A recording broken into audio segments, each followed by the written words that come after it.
¿Qué tal? Bienvenidas y bienvenidos una vez más al Desfiladero, este espacio donde debatimos de las cosas más variadas. Y el día de hoy vamos a hablar de una que, digamos, no es tan variada, puesto que llevamos ya un montón de tiempo hablando de esto. Vamos a hablar de las campañas electorales, de la elección que se llamará el próximo 2 de junio. Y aunque llevamos solamente un mes de campaña formalmente, llevamos desde hace algunos años y meses conversando de estos temas. Para hablar de esto nos acompaña Ingrid Urgelles, quien es doctora en literatura, además de abogada y una colaboradora constante de este espacio. Nos acompaña también Alex González Ormerod, quien es historiador y periodista, además de escritor, y Francisco Parra, mejor conocido como Pancho Parra Morales, quien es politólogo del ITAM y se enfoca en opinión pública, en métodos de investigación y de encuestas. Pues bienvenidos, compañeros, gracias por estar aquí.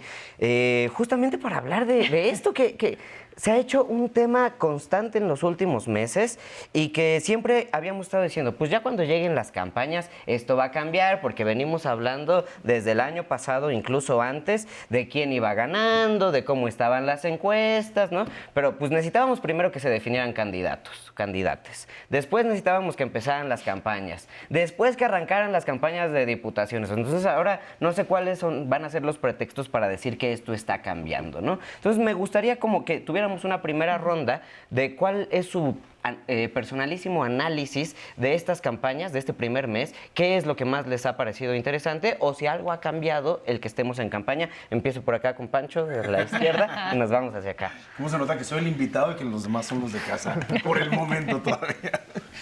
Pues, a ver, las campañas electorales presidenciales de 2024 en México, a la fecha de hoy, están muy aburridas. Han sido aburridísimas. El clivaje de una elección, que siempre es lo que determina cómo se va a ir moviendo el electorado, creo que viene muy determinado desde hace tiempo. Creo que la maestría en ajedrez que jugó el presidente López Obrador desde hace varios años colocando las piezas determinó todo el terreno, al grado que pues hasta les cantó a la candidata de oposición, ¿no? ¡Órale! Intégrenla, ¿no? O sea, él ha estado cantando las piezas y poniéndolo de manera que, pues, quienes están poniendo las reglas no quieren que las cosas cambien, y la verdad es que es una elección bastante aburrida. Decías algo bien interesante hace ratito, que es, ya que las campañas empiecen, vamos a ver, ¿no? Esa siempre es como la expectativa. Y a ver, tenemos... ¿Expectativa o esperanza también? Creo que desde algunas personas. Es el wishful thinking, ¿no? O sea, es claro, lo que uno quisiera ver. La experiencia que hemos visto en los últimos 10, 15 años, que hemos medido la opinión pública muy bien, vemos que las campañas sí importan en la medida en la que aumenta la cobertura mediática al respecto de quienes van a participar en el tema público. Y ojo, quienes van a participar. Normalmente, ¿cómo se llaman? Candidatas. Y eso ya lo tenemos definido desde el año pasado, ¿no? Salvo el problema que tuvo Movimiento Ciudadano con Samuel, la verdad es que ya estaba definido. Vemos los números que presentó esta semana el doctor Alejandro Moreno en Encuesta del Financiero, vemos los números de conocimiento, los positivos y negativos, y también tienen movimientos relativamente marginales cuando tú los ves desde el ámbito grande. ¿Por qué? Porque las candidaturas ya están definidas. ¿Y qué veíamos antes? Y cuando iban a definir el candidato del PRI, siempre había muchos movimientos hasta que ya se definía esa persona, entonces todos los sectores lo ayudaban, ¿no? ¿Qué pasa cuando teníamos lo del PAN? Bueno, en el caso de la izquierda, pues siempre sabíamos que iba a ser López Obrador, ¿no? Pero estos movimientos para definir candidaturas sí funcionan, ¿no? En el caso de la Ciudad de México, en los procesos locales que apenas van arrancando, pues la verdad es que hasta el cuarto para la hora varios candidatos municipales se registraron y apenas empiezan a poder tener que ver. En el caso nacional, que es donde nos vamos a concentrar, ya para no quitar tanto tiempo, pues esos ya los teníamos. Entonces, el conocimiento ya está. ¿De qué más nos vamos a enterar?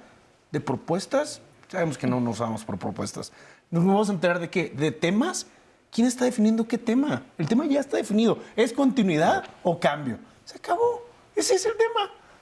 Bueno, la pregunta sería ¿cambio a qué también? Pero yo tenía una pregunta, porque estás diciendo que es aburrida, que es algo que decía el otro día Leo Zuckerman, y coincido contigo y con él. Ahora coincido yo con Leo Zuckerman. Sí, wow. Mira, que es un año interesante, Pero si esta es aburrida, ¿podríamos creer que la del 2018 fue más divertida? ¿Y por qué? Yo creo que teníamos la expectativa de ver si ahora sí ganaba López Obrador. Ok. Ingrid, Claro. ¿cómo ves esta elección? No, tiene razón, porque en el 2018 estaba cambio de régimen, ¿no? Acá es algo que es esperado. Los números son abrumadoramente significativos en términos de la distancia que hay entre Claudia Sheinbaum y Xochitl. Y esos números no han variado. Y lo interesante quizás, como para evaluar este primer mes o primer tercio, le dicen, ¿no?, de las campañas, tiene que ver con precisamente ese estancamiento en los números. Es decir, nadie ha logrado salir con muy poquita diferencia de los terrenos en los que ya estaban, con excepción del señor Álvarez Maínez, que solo ha hecho una caída libre, digamos, en picada, después de haber sido como el reemplazante de Samuel, ¿no?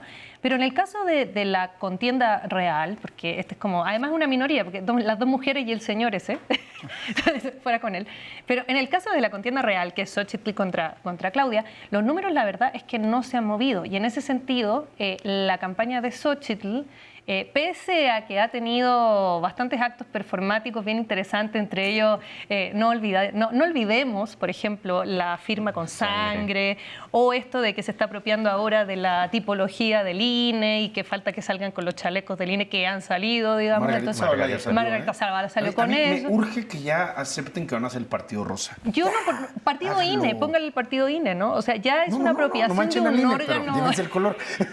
Pero imagínense apropiarse del órgano electoral. O sea, ya es como una medida desesperada, yo siento. Y el tema es que Xochitl en este mes no le ha hablado a nadie que no sea su propio electorado, que es ese techo con el que ya topó.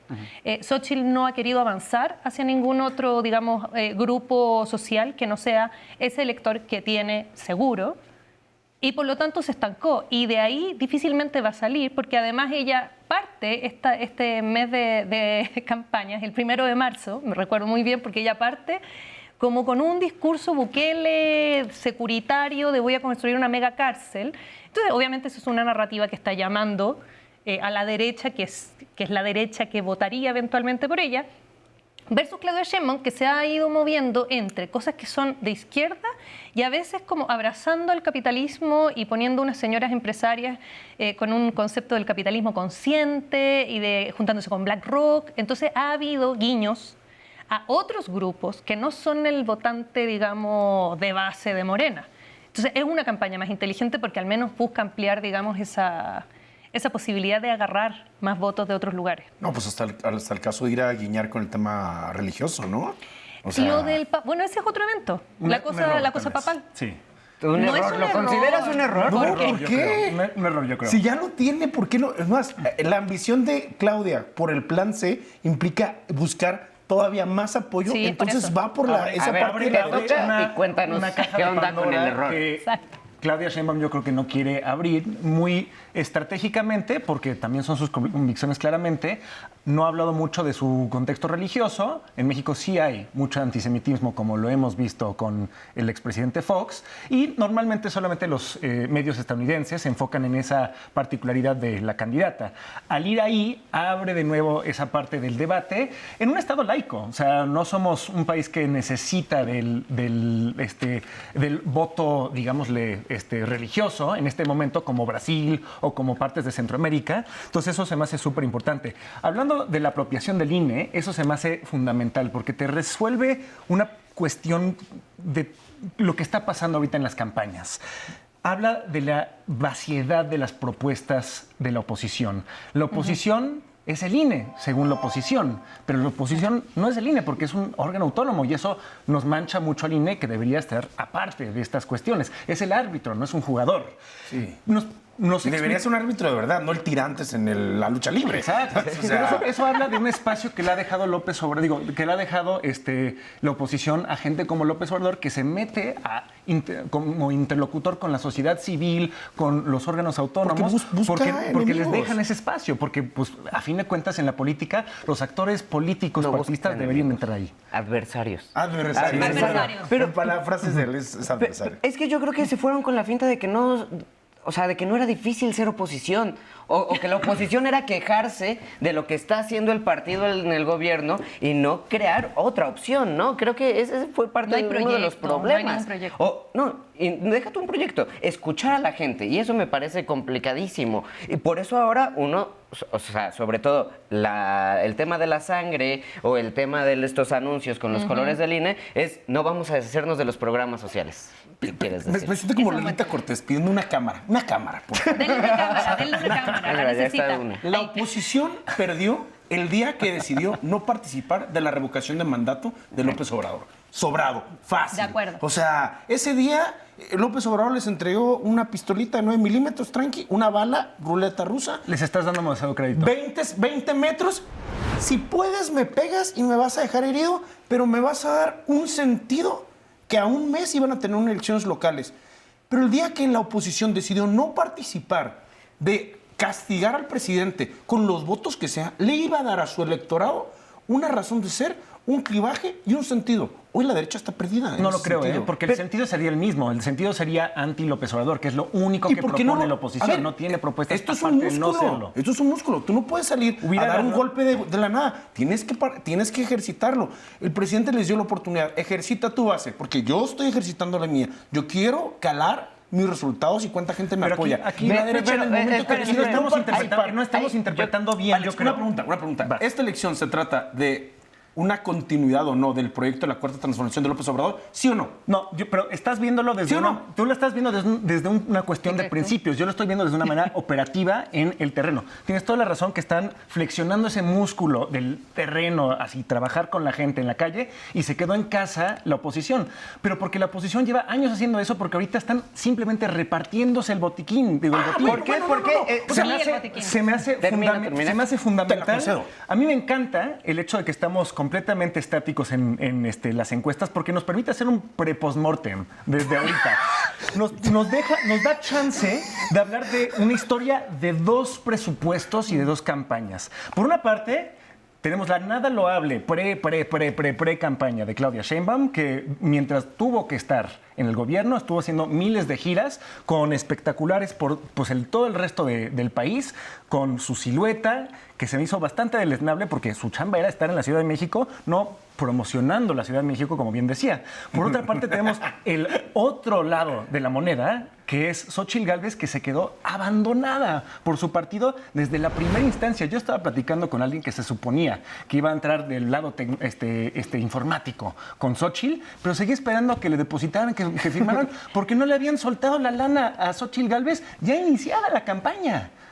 O sea, estamos hablando de una posición que en realidad solamente está en un proceso de desconstrucción que sigue desde el 2018, y estamos viendo a esta desconstrucción de la oposición, donde los que quedan están agarrándose de lo que pueden, pues, del botín. Es muy interesante que hace rato, hablando de las campañas y de las dos punteras, termináramos hablando al final del día del eterno PRI y el presidente, ¿no? Es como Es inevitable. por primera vez dos candidatas a la presidencia y terminamos hablando de López Obrador. Qué curioso.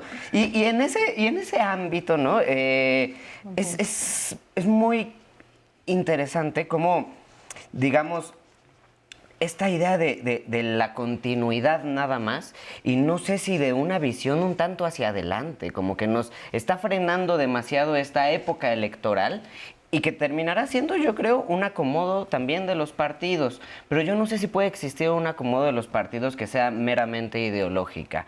¿Cómo ves, Ingrid, a nuestros universos políticos ideológicamente hablando? Porque podríamos decir que la oposición es una cosa muy variada y que Morena es una cosa muy variada, Exacto. y Movimiento Ciudadano no sabemos todavía qué es, pero a veces es muy de derecha y a veces es muy de izquierda. Entonces, yo creo que podría ser por allí, o nada más estoy teniendo altas expectativas de un futuro político en nuestro país. Yo creo que eso tiene que ver mucho con lo que estamos debatiendo aquí, en términos de esta oposición extraviada, perdida o repartiéndose el botín, porque se hacen los extravíos, pero ahí están cada uno agarrando su pedacito de poder.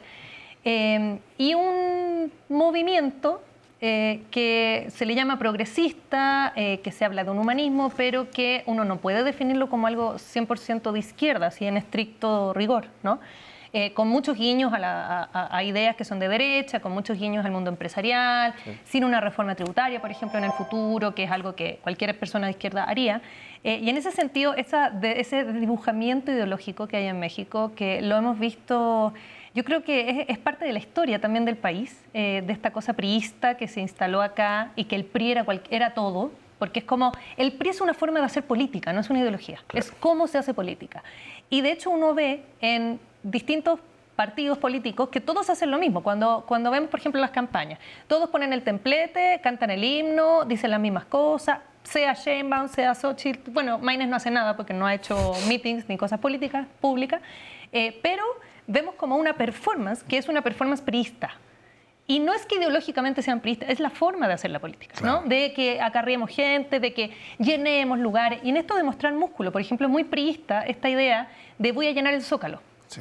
Porque si bien no fueron a la revocación del mandato, sí hicieron estas marchas para llenar el Zócalo. Pero no las hicieron ellos, las hizo el INE y la sociedad civil, que es una cosa extraña. Es como una mezcla. Yo creo que la oposición dice, mira, aquí el INE genera algo en la sociedad civil que nosotros no estamos generando porque nosotros no conocemos a la gente, básicamente. El INE sí tiene un enganche, entonces por ahí. Y por eso ahora andan todos de rosita, porque uno dice, ¿pero qué significa andar de rosita? La idea del INE al final del día, ¿no? Ya que me mira así como, ya, a ver. Órale. Vamos. Dos puntos. Yo creo Dos puntos. El primero, la valoración que históricamente ha tenido la autoridad electoral, primero el IFE y después el INE, ha sido muy alta. O sea, siempre hubo, justo gracias a ese legado priista y a cómo desde el gobierno se organizaban las elecciones y esa historia moldeó nuestras instituciones al grado que nuestra cédula de identificación es la credencial electoral, cosa en la que yo estoy completamente en desacuerdo, pues para otro tema. En ningún lugar del mundo casi existe algo así. Es increíble. Se lo digo como extranjera. No, al grado que Es una locura. la licencia para manejar que la expide un gobierno estatal no vale, ¿no? O sea, alguien ahí está mintiendo. Pero bueno, regresando al punto importante. Ese valor que tiene el INE, cuando el presidente lo empieza a atacar, quienes están en descontento tanto con el presidente como con el gobierno, sí ven, y quienes valoran el proceso democrático, dicen, ¡ey! Esto es algo que tenemos que defender. Creo que el error de los partidos de oposición fue suponer que esa marea rosa, que, insisto, ojalá se conviertan en el partido rosa, los iban a apoyar, porque ellos eran también la expresión de la marea rosa no solamente era una expresión en contra de los ataques de López Obrador al INE, sino también en contra de la clase política que les estaba fallando, donde incluían al PRI, al PAN y lo que quede del PRD. Era ese sentimiento, y ahí te va, ese sentimiento es el que en su momento empieza a respaldar la candidatura de Xochitl, porque la candidatura de Xochitl se gesta en ese proceso, porque ella es la que perciben distante también de los partidos. ¿Y qué es lo que vemos en las encuestas? Que cuando Xochitl se vuelve candidata, absorbe los negativos del PRI y del PAN, porque entonces es incomodísimo ver a alguien que era contestataria con el presidente, que no tenía disciplina partidista, que pues tenía una relación muy panista, pero en su momento estuvo muy cerca de estar en Morena, como surgió la historia por ahí. Era un perfil que tenía esa distancia necesaria. Pero en el momento donde la ves en el templete, con Alito, con Marco, dando posiciones no Jesús claras. Ortega, no se nos olvide. Lo que quede del PRD. O sea,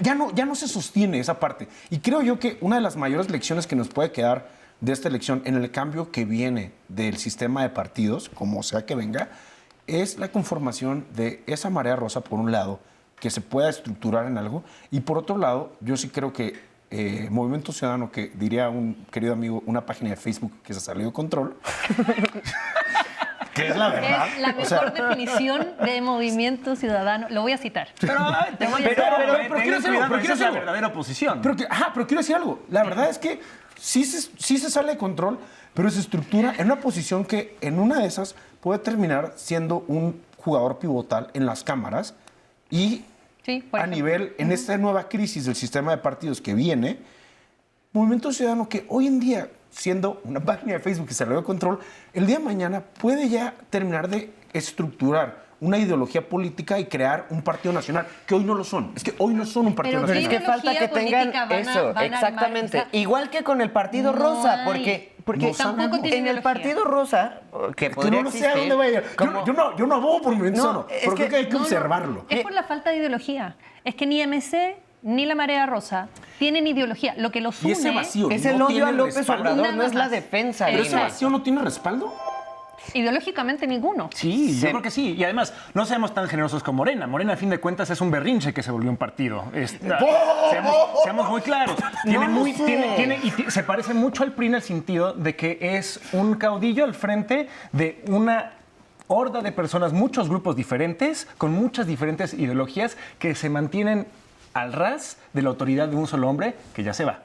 Y eso se me hace súper importante. Detalle porque que esos grupos ese es el tipo no de cosa, existen, ¿eh? Ese es el tipo de cosa que le abre espacio a una oposición tantito más organizada. Pero al final del día, Morena, creo que Morena y López Obrador, lo que terminaron de hacer fue juntar a las diversas sectas con muchas... Antes la historia era de la izquierda mexicana es que entras a un cuarto lleno de izquierdas y ves con quién te vas a llevar mal, ¿no? Ese era el primer... Claro, paso. ahí te vas estaba a Che agarrar? Guevara, O sea, ahí estaba Fernández Noroña, ahí ¿Por qué estaba me Lili peleo? Telles, la gran izquierdista. Era muy problemático y López Obrador y Morena lograron juntarlo. Entonces, ahora va a tener que reorganizarse. Se nos está acabando el tiempo. Quiero que Del primer bloque, ¿no?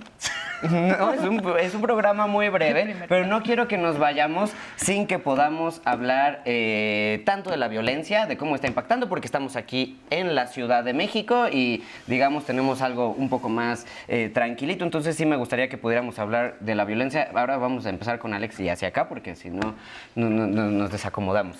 La violencia en este país sigue siendo el problema más profundo y irresoluble que tenemos desde hace décadas y nadie nos ha propuesto una solución que nos saque de ello.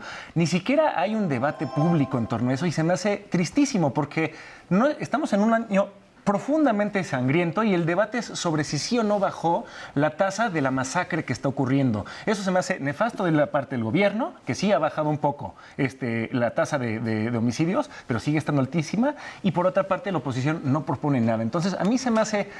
Yo empecé esta campaña con la idea de que el aburrimiento iba a ser una señal de madurez, somos una democracia madura, pero cada vez más veo que el aburrimiento simplemente es la negligencia.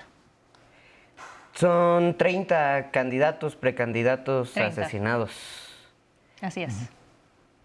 A mí me preocupa mucho porque al final del día estamos hablando de lugares donde no puedes participar políticamente porque estás sometido. Hoy decía el presidente o ayer en la mañanera que pues ojalá se proponga alguien más para estos espacios, ¿no? Porque pues no se pueden quedar callados. Pero por ejemplo Movimiento Ciudadano, no sé en qué espacios de Guerrero no lleva candidatos porque simplemente dijeron no vamos a arriesgar a nadie. ¿Ante qué estamos? Ahora, mira, si vamos a debatir sobre la violencia necesitaríamos no 2 bloques, sino que Muchos programas de semanas enteras, porque es un problema que es tan profundo y estructural que no es muy difícil como abordarlo en términos de solo la violencia en la elección ahora. De hecho, esta no es la elección más sangrienta ni por si acaso. Ha habido otras peores. Todavía. Sí. Todavía, sí, de acuerdo. Hablando de lo que hay ahora, yo no sé qué vaya a pasar en el futuro, podría ser más violenta también. Y respecto de los números y de la discusión de cómo eliminar la violencia, es una cuestión que, insisto, es muy profunda porque es estructural. Uno que viene arrastrado de gobiernos anteriores, y no me refiero a echarle la culpa al PAN y al PRI, y eso que es muy sensible, o sea, como muy sencillo como argumento, sino que es decir que en estos territorios donde está asentado el narcotráfico, donde están asentados los cárteles o los criminales, hay negocios también extractivos. Y como hay negocios extractivos, funciona la delincuencia, ¿no? Y esa delincuencia no es que va a matar a un candidato porque, oh, mira, fíjate que me molestó. No, es porque ese candidato probablemente no va a favorecer sus negocios. Porque además los narcos sí son políticos, no es que sean apolíticos. Son políticos en el sentido de que buscan a gente que los represente para que los ayude con sus negocios, ¿no? Y que no los vaya a perjudicar. Entonces hay que siempre pensar que este país hay otra fuerza paralela, que ahí está y que no la vamos a borrar con medidas de seguridad, ni con una campaña de gobierno, ni con nada que sea a corto plazo. Y hay que lidiar con esa otra fuerza. Y se está manifestando de esta manera. Y son esos territorios precisamente, no la Ciudad de México, sino que territorios donde están las mineras, donde hay recursos naturales, donde sí hay intereses, sí, muchos intereses económicos, y es en esos territorios donde efectivamente se está asesinando a aquellos candidatos que probablemente no cumplen con los requisitos que el mismo narco considera que son esenciales para defender su negocio. ¿Se está haciendo una medición de la opinión pública en estos espacios? ¿O cómo impacta esa violencia a la hora de medir opinión pública?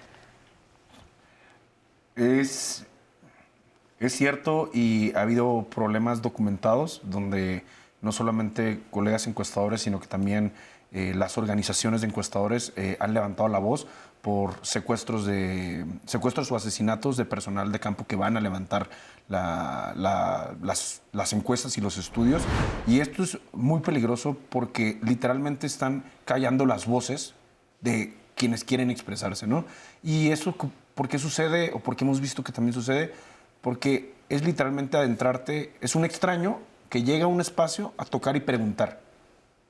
Y eso, en un régimen autocrático al nivel de cuando el crimen organizado es el que manda, eso es el riesgo.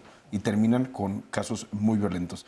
Esos son riesgos que la industria demoscópica toma y trata de darle la vuelta a otra manera para poder estimar ese tipo de cosas, pero sin duda es un gran problema. Justamente hablando de este tema y de la demoscopía, la encuesta más reciente igual del Financiero dice que el asunto más urgente para la gente, 41%, es crimen e inseguridad. Esto está clarísimo. Y el segundo, por cierto, con 31% es economía e empleo. Y regresamos a la clásica estructura que es la cartera y que no me maten, ¿no? El tema es que va creciendo esta situación. Y cuando lo comparas con la pregunta de cuál es la propuesta más recordada, son los apoyos y los programas sociales. La primera con 15% y luego la segunda es seguridad con 12%. Entonces, ahí está el tema. Sin duda alguna, ahí está el tema. Y son dos cosas súper relacionadas, ¿no? Al final del día. Ahora sí, nos queda 1 minuto para cada uno. Échenos sus conclusiones, por favor. Empezamos por allá y nos regresamos. Estamos empezando la campaña y vamos mal. Yo creo que hay mucho por mejorar, entonces esperemos. Yo soy optimista siempre, pero no espero mucho de estas campañas. Y se trata mucho justamente de un momento crucial para la historia de México, bono demográfico, hay diferentes opciones que tenemos para desarrollar nuestra economía y diferentes caminos que podemos tomar. Esta va a ser una elección fundamental para el futuro de México, como lo son todas, pero esto ya no es de una persona, esto ya es de un modelo de Estado y estamos perdiendo esa oportunidad. Ojalá.